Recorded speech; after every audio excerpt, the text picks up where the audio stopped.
All right, let's go. Today's recap is brought to you by this random pumpkin ale. All right, boys and girls, the Gators are winning at halftime, so I'm in a pretty fucking good mood. What a busy week, huh? But before we really get into it here, we got to address the elephant in the room. Your boy's going to Charlie shift. I don't know what to say. What are you gonna do? We're gonna have to decide a secession plan here. I fucking think that I'm gonna keep doing all this shit when I'm not on your fucking shift anymore, do you? I'll still be in the league though. I love having 3 fantasy teams. Fucking awesome. When I have one that's 1-3 and has a bunch of injuries, I also have one that's 3-1 and looks like a fucking dynamite fucking champion. Well, let's talk about this team here. Need another beer for this. I didn't feel like going to the kitchen for a bottle opener. Oh, Rashi. Poor little fella. After struggling to carry my team to 1-3, poor little fella gets fucking taken out by his own fucking QB. Fucking Taylor Swift had to have paid Mahomes to do that so that Kelsey could be back in the spotlight. Rashee Rice is just playing the Kelsey role. They're saving Kelsey for the playoffs. Now without Rashee Rice, Kelsey's going to be Kelsey again. That's just the way it is. Of course, zero clarity on what the fuck's going on with Rashee Rice. He went on IR, so 4 games at least, but supposedly he walked in and out of the practice facility with a sleeve on his knee, and that was it. And it's like, he's walking around and shit? Like, what's wrong with this guy? Happens in a completely winnable matchup. I lost by 11 points. He hasn't scored less than 11 points all year. Just how the year is going for me, man. Of course, going forward, this is going to impact Mahomes too. Like his #1 target so far. I know that he's still got Kelsey. Kelsey's going to roll back in there, but I feel like it can't get better. Right? It already wasn't great for Mahomes. Like, he's not giving me 11s like Josh Allen last week, but he's not. It's replacement level fucking shit, man, from Mahomes. So you may have noticed that I picked up Justin Fields. That's right. That's what I'm going with. For the time being, at least. In a matchup like this, when I'm playing fucking Mr. 4-0 Adam, like, I need the chance at 30 plus points from Fields. Like, that's my only shot. Rolling that dice. Wasn't my only injury either.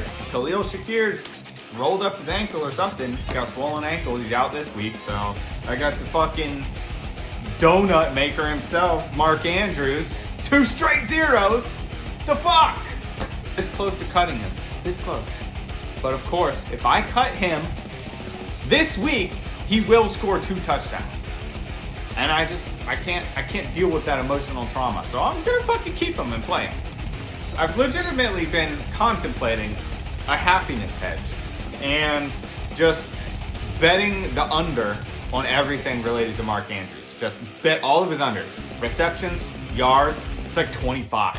Under 25 yards. Boom, got it. Okay. With Mahomes, I'll bet Mahomes unders too. Happiness hedge. If they go over, cool, my team's doing great. And of course, in my time of need, can my brother get an easy matchup for week 5? Where I really need to win to stay in the playoff hunt? No. I get Mr. 4-0. Fucking has Mike Evans that just fucking scored 2 touchdowns in Thursday Night Football. But no, couldn't get Zoe, who's without Amon-Ra St. Brown. Tommy, who doesn't have a running back. Q, who doesn't have anybody. Or Josh, who apparently doesn't want to start anybody. But help is on the way, folks, for little old JJ. We got some trade skis. I got Tyreek Hill. He's been passed around more than Tommy's mom. Cole to Elliott to me. I'm getting all the heat for my Tyreek Chuba Hubbard trade, but fucking Cole literally stealing Michael Pittman and Debo for Allen Lazard and Zach Moss. I like Zach Moss, but he ain't fucking Debo. And Pittman, if Richardson ain't gonna start, and we got Joe Flacco slinging it for Pittman, like Pittman's possibly a top 12 fucking wide receiver now. Straight robbery. And Elliott essentially traded Najee and Brock Bowers for Chuba Hubbard. Good job, Elliott. That being said, let's get to the Chuba Tyreek trade. This is the hot topic, man. Everybody, oh my God, you got fucking Chuba for Tyreek Hill. What the fuck? As it stands right now, nobody really knows what's going to happen with Tua. Tua could come back in week 8, and Tyreek Hill is a top 5 wide receiver the rest of the year. Tua could come back in week 10 and look like fucking dog vomit like he did 2 years ago when he came back from a concussion. And Tyreek sucks. That literally is what happened 2 years ago. And on the flip side, Chuba, who is legitimately killing it the last 2 weeks ever since they dropped Bryce Young. But yeah, I said Chuba looking like an all-pro out there because, yeah, the last 2 games, fucking more than 100 yards, several catches, touchdown in each game. Doing great. So, of course, yeah, Chuba outscoring Tyreek the next 4 weeks. That was a fucking no-brainer for me. Also a happiness hedge. Another happiness hedge. If Tyreek wins that bet, I know Chuba's going to do good. So if Tyreek wins that bet, great. I'm doing fucking great in fantasy. But the other question is, when does Jonathan Brooks come back? He's not practicing yet. What would be the point of rushing him out there? Huh? So he can get chemistry with their fucking young QB? They're going to work him in. Miles Sanders is getting 10 to 12 touches a week right now. Chuba's getting his 18 to 20. I think that'll continue.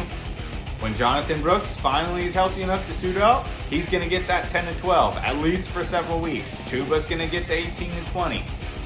He's going to be the 1A. Brooks will be the 1B. That's what I think.